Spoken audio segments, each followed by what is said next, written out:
Ce qui nous a doublement alertés chez Desjardins concernant une sorte d'opacité de pourquoi tout se trame si vite puis d'une façon un petit peu dans le dos des membres, c'est que Desjardins a, en plus de nous extorquer notre consentement, nous a envoyés dans la mauvaise direction pour faire une procédure de plainte contre eux.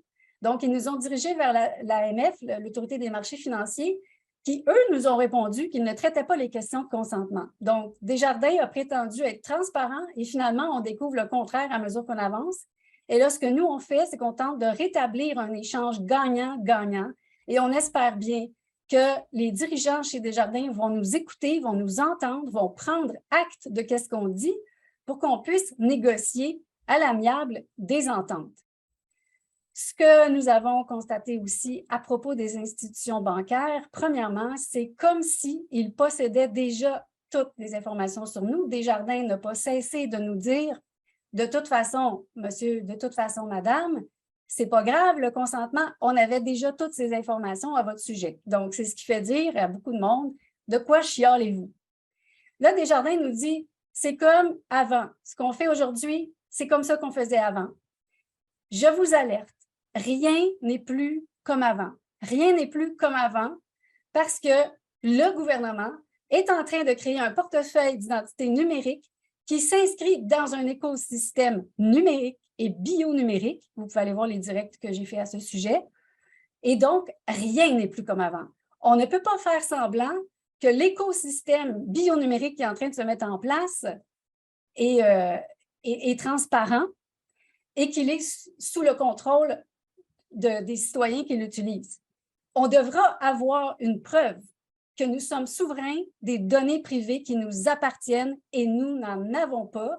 C'est ça que vous devez envoyer comme message à tous les candidats aux élections puis à tout le monde à qui vous avez affaire pour reprendre vos droits.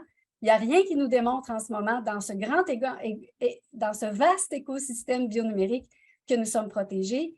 Au contraire. L'autre point que je veux mentionner, pourquoi ça ne nous protège pas, en fait, l'autre aspect, c'est là qu'on rentre dans un autre univers et c'est pour ça que je vous dis, rien n'est plus pareil, rien n'est plus comme avant. Desjardins et les institutions bancaires ne peuvent pas nous dire « ben oui, c'est comme avant, on fait comme d'habitude ». Il n'y a rien comme d'habitude quand on sait que l'écosystème bionumérique est en train de se mettre en place. Pourquoi? Parce que plus Desjardins et les banques nous demandent de donner, leur principal objectif pour faire ça, c'est d'être concurrentiel avec les autres banques pour pouvoir vous faire des offres de plus en plus alléchantes et de plus en plus raffinées selon votre profil.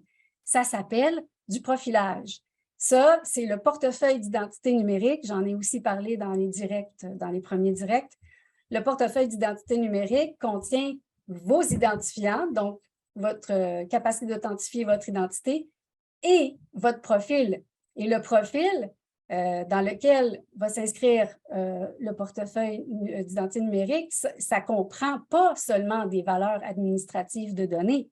Ça va comprendre éventuellement votre compte en banque, votre bilan de santé pour le gouvernement et pour les banques. Vous voyez, là, il y a comme des vases communicants qui sont en train de s'installer dans un écosystème bionumérique. C'est inacceptable de penser qu'on peut livrer nos données comme ça à ce système-là sans demander des garanties. Donc, le profilage dans le domaine bancaire, c'est purement mercantile. Les banques sont que mercantiles, ne nous cachons pas, capitalisme oblige. Et donc, aujourd'hui, le profilage est indissociable des données personnelles que vous fournissez.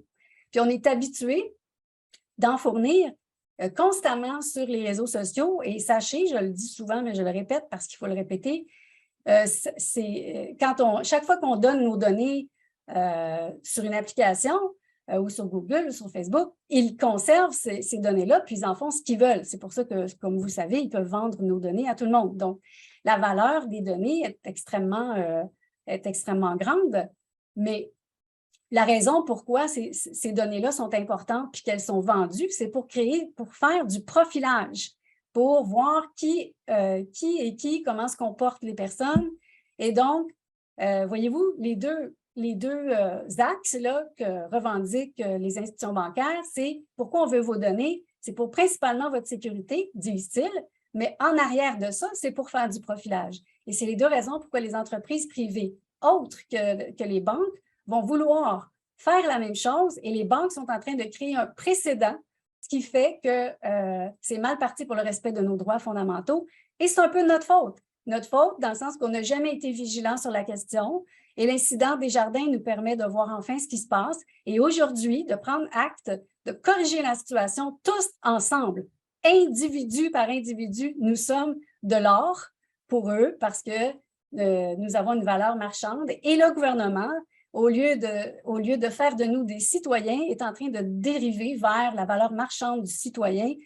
Ce qu'on a constaté à propos du gouvernement, c'est que justement, il a omis certaines exigences en matière de loi sur la protection des renseignements personnels. Je le disais d'entrée de jeu, le ministre de la cybernétique et du numérique a donné plus d'importance à la cybersécurité qu'au respect des droits fondamentaux. Il a octroyé un budget de 451 millions à la cybersécurité et il a refusé de donner un ajout de budget de 12 millions à la Commission d'accès à l'information, qui est le chien de garde de nos droits fondamentaux. Et c'est ici que le bas blesse. Et c'est ici qu'on vous avise qu'on a des démarches à faire puis de la pression à mettre sur tout ce qui peut entraver au respect de notre vie privée. On a aussi des raisons de croire que le gouvernement actuel pourrait centraliser les données privées en les stockant dans une chaîne de blocs. On va vous revenir là-dessus avec plus d'informations.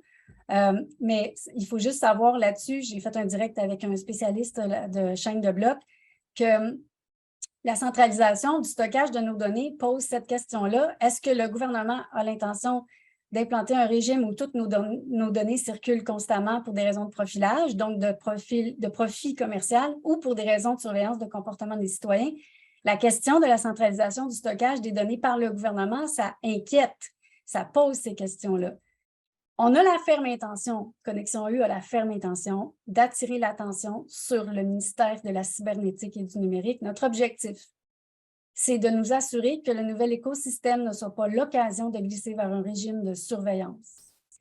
Donc, ça veut dire que le consentement aux données privées, il est au cœur de ce potentiel glissement. Votre consentement à vous, là, chacun de vous, il est au cœur de ce glissement potentiel et c'est maintenant qu'on doit redresser la barre.